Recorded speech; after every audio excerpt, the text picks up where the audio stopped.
कि टीचर की चिंता सरकार को नहीं करना है, सरकार उनकी नियुक्ति तक करती है। सरकार का दायित्व था, उनको नियुक्त कर दिया, उनकी पोस्टिंग्स आप देखें, पोस्टिंग कहीं भी हो इससे कोई फर्क नहीं पड़ता है। फर्क ये पड़ता है कि लोग पढ़ाने जा रहे हैं कि नहीं जा रहे हैं। जा रहे हैं तो ठीक है, नहीं तब कार्रवाई करने का काम कीजिए, क्योंकि इतना टेक्नोलॉजी अधिक हो गया। एक आदमी ने अपना यदि ईमान बेच दिया तो क्वेश्चन पेपर मार्केट में आ जाता है। मैट्रिक का परीक्षा कराना, इंटर का परीक्षा कराना हमारे लिए चैलेंज है। कॉलेज के परीक्षा कराना हमारे लिए, टीचर्स की बहाली होती है उसकी भी चिंता होती है, बीपीएससी की चिंता होती है, महिला शिक्षकों को बगल के पंचायत में, और जो पुरुष हैं उनको बगल के ब्लॉक में। फिर उसको देख लीजिए कि कहाँ इसकी आवश्यकता है, नहीं आवश्यकता है, वो काम जरूर आप कीजिए। मुख्यमंत्री के लेवल पर महीने में एक बार छात्रों के लिए अलग से सहयोग शिविर भी चलाने का काम करूंगा। दो चीजों को मिथिलेश जी से विशेष तौर पर आग्रह किया था।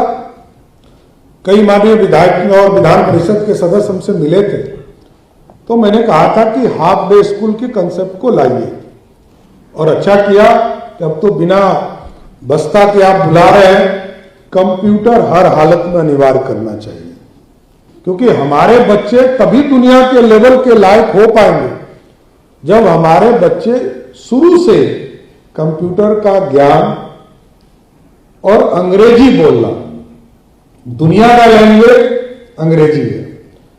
हम टीचर की चिंता करने लगते हैं, इसलिए मैंने कहा कि टीचर की चिंता सरकार को नहीं करना है, सरकार उनकी नियुक्ति तक करती है। सरकार का दायित्व था, उनको नियुक्त कर दिया, उनकी पोस्टिंग्स आप देखें, पोस्टिंग कहीं भी हो इससे कोई फर्क नहीं पड़ता है। फर्क ये पड़ता है कि लोग पढ़ाने जा रहे हैं कि नहीं जा रहे हैं। जा रहे हैं तो ठीक है, नहीं तब कार्रवाई करने का काम कीजिए। एकदम उसके लिए कोई चिंता ही नहीं कर रहा है। देखिए, एकदम आप स्वतंत्र हैं और शक्ति आप जो करेंगे वो बिहार के गरीब बच्चों के लिए करेंगे।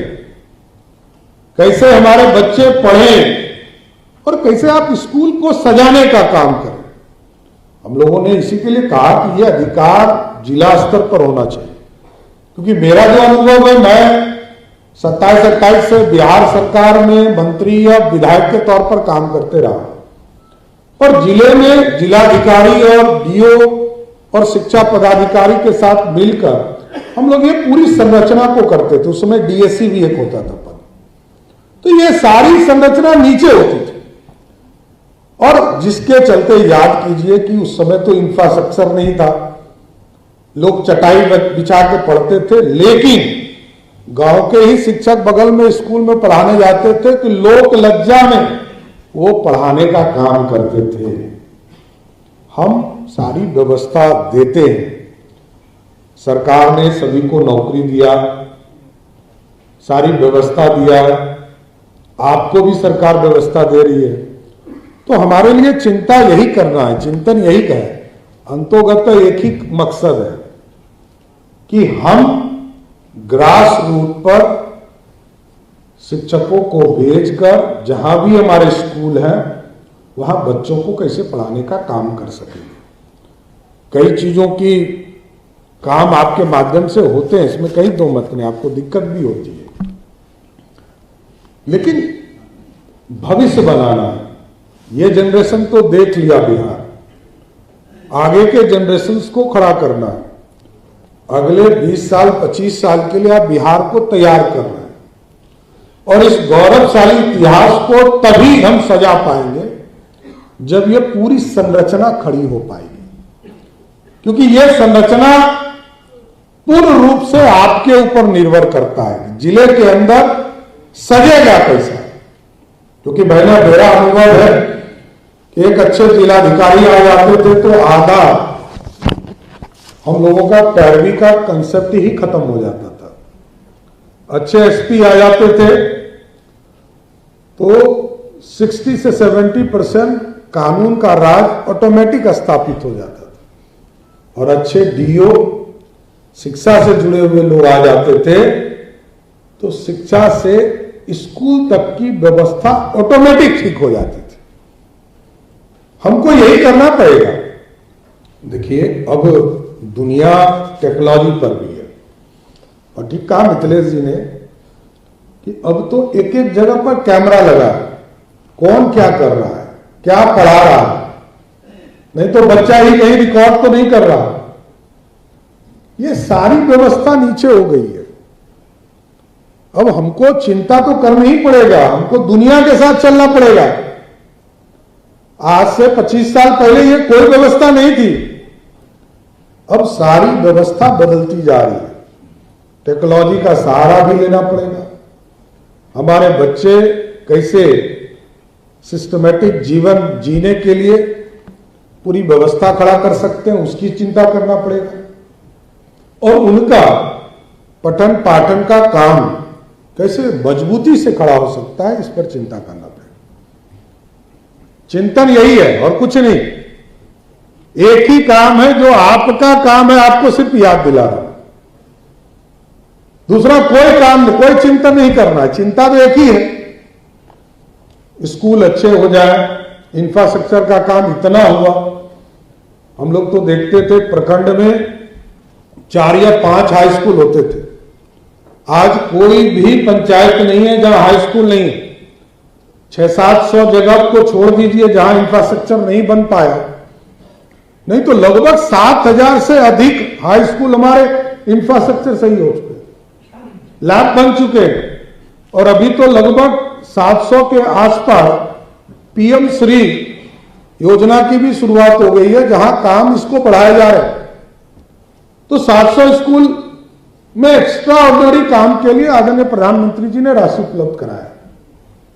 और आगे भी 551 हम लोगों ने उसी में उसके बाद चिन्हित किया है मॉडल स्कूल के तौर पर, जहां नीट की तैयारी से लेकर जेईई की तैयारी तक, और अब तो इससे भी बढ़कर हम लोगों ने कहा, क्योंकि गरीब बच्चे जब घर जाते हैं, आपके जब शिक्षक पढ़ाते हैं और जब घर जाकर उनको किसी तरह का कोई प्रॉब्लम क्रिएट होता है, तो यहां विद्यालय परीक्षा समिति के अध्यक्ष बैठे हैं, इन लोगों ने तैयारी किया है कि हम 15 अगस्त से लॉन्च करेंगे और रात के 11 बजे भी शिक्षक की जरूरत पड़ेगा तो ऑनलाइन उसको पढ़ाने का काम, सीधा 1 to 1 पढ़ाने का काम हमारी व्यवस्था करने जा रही है सर। इसलिए हम इससे जोड़ेंगे। इसलिए मैंने उनको कहा कि इसको ओटीपी पे लाइए, रजिस्टर कीजिए, जोड़िए। हमारे कितने बच्चे 11 बजे रात में इस पर पढ़ाई करेंगे, यह भी जानना जरूरी है कि 10 बजे रात में कितने बच्चे ने पढ़ाई किया। जिस तरह बिजली के सेक्टर में आप देखते होंगे कि दिन में बिजली हमारे पास पर्याप्त होता है और लो कॉस्ट पर हमको बिजली मिल जाती है, लेकिन रात जब जैसे ही 6 बजे से लेकर 11 बजे तक रात होता है, इस रात में हमको 20 रुपये तक पर यूनिट हमको बिजली खरीदना पड़ता है। तो हमको यहां अपने बच्चों को जोड़ना है, क्योंकि पूरा सिस्टम बदल चुका है। और इसलिए मैंने कहा सिस्टम बदल चुका कि जितने लोग हैं यहां पर बैठे हुए, प्रायः इनके माता पिता, आपके माता पिता ने आपको कहा होगा कि 4 बजे भोर में उठ के पढ़ाई करो, बड़ा अच्छा याद होगा। अब नया जनरेशन कहता है कि 10 बजे रात से लेकर 12 बजे रात तक पढ़ाई करेंगे तो बहुत आसानी से पढ़ाई होगा, सवेरे आराम से वो 7-8 बजे तक उठता है। तो पूरी व्यवस्था बदली है, क्योंकि हम लोग भी अपने बच्चों को देखते हैं, वही स्थिति बन चुकी है। तो पूरा सामाजिक जो संरचना हमारी है वो बदली है। लेकिन कई चीजें हम लोगों ने बदलाव किए, कई चीजों को और भी ठीक करना है, और हम लोगों ने तो ये सोच कर रखा है कि कई चीजों के लिए सुधार करने की जरूरत है। हम लोगों ने तय किया है कि एक कमेटी बनाएंगे जो शिक्षा की गुणवत्ता को कैसे और अच्छा कर सकते हैं।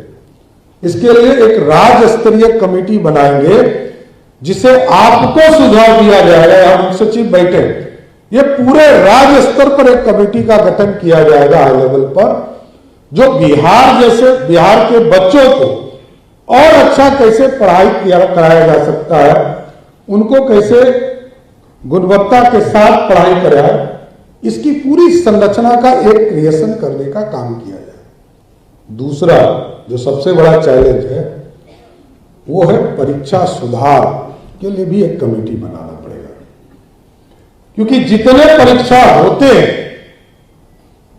क्योंकि इतना टेक्नोलॉजी अधिक हो गया, एक आदमी ने अपना यदि ईमान बेच दिया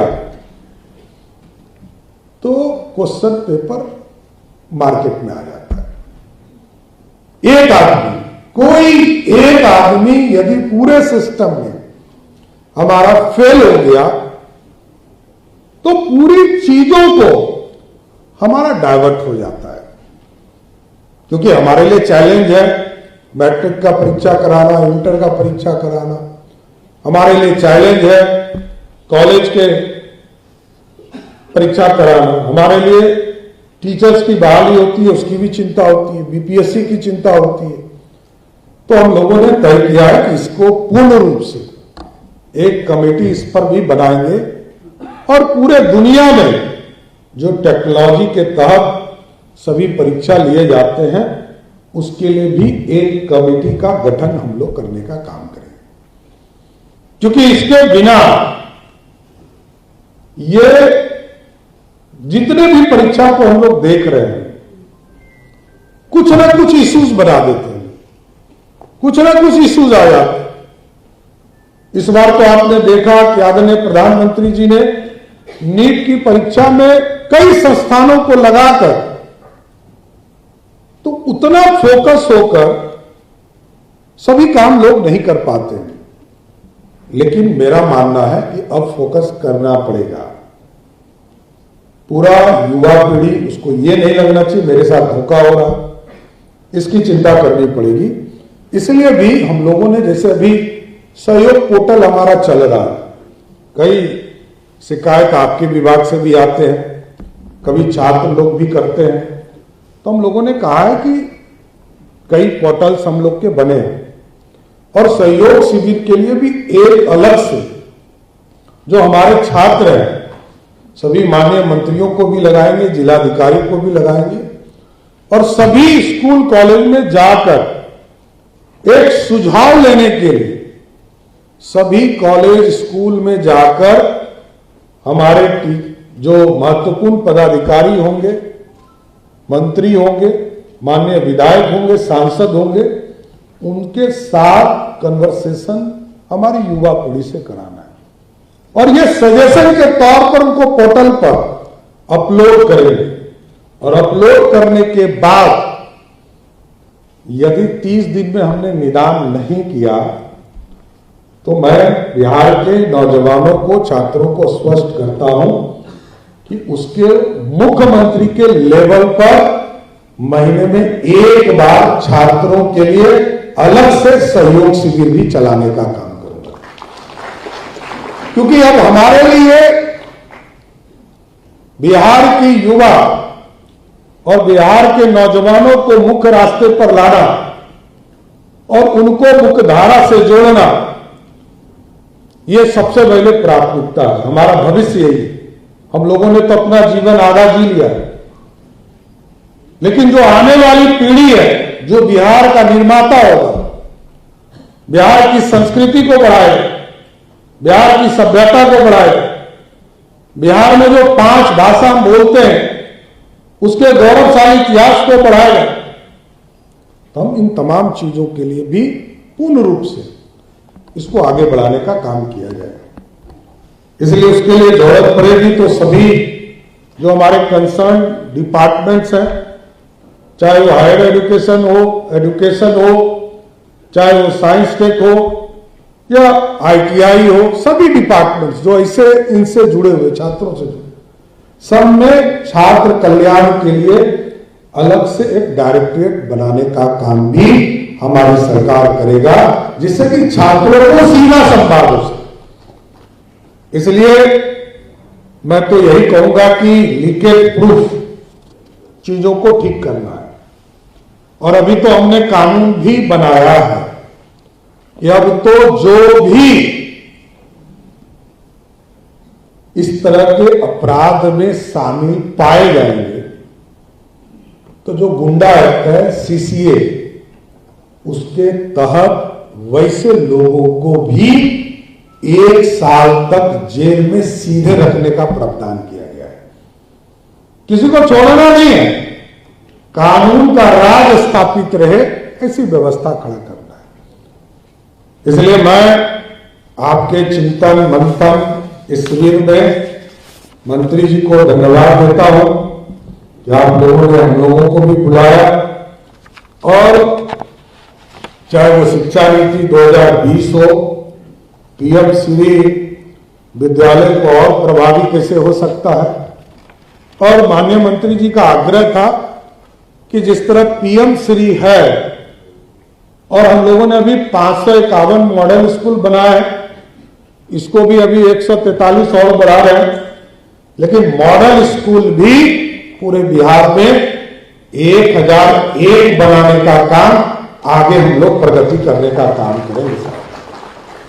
इसलिए मैं पूरी तरह आप लोगों से आग्रह करूंगा कि ये पूरा टेक्नोलॉजी का युग आ गया, और ठीक कहा कई साथी ने, मुख्य सचिव जी ने और मिथिलेश जी ने, अब तो एआई आ गया।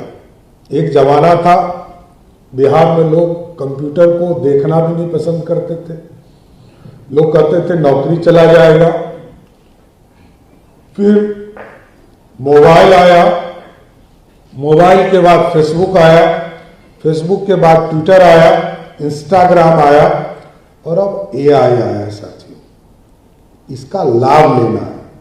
हम पीछे छूटे हैं, किसी कारण से हम पीछे छूटे और राष्ट्रीय स्तर पर हम पीछे चलते गए।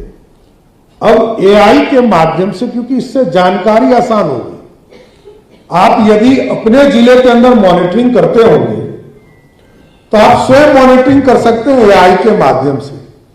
यदि आपके जिले में आपने कोई मैकेनिज्म बना लिया, जो डिपार्टमेंट बनाएगा ये, कि हमारे बच्चे कितने आते हैं, जो ड्रॉप आउट की बात होती है, हमारे बच्चे कितने आते हैं, कितने नहीं आते, कितने लोग सिर्फ मिड डे मील के लिए आते हैं, हमको चिंतन करना पड़ेगा।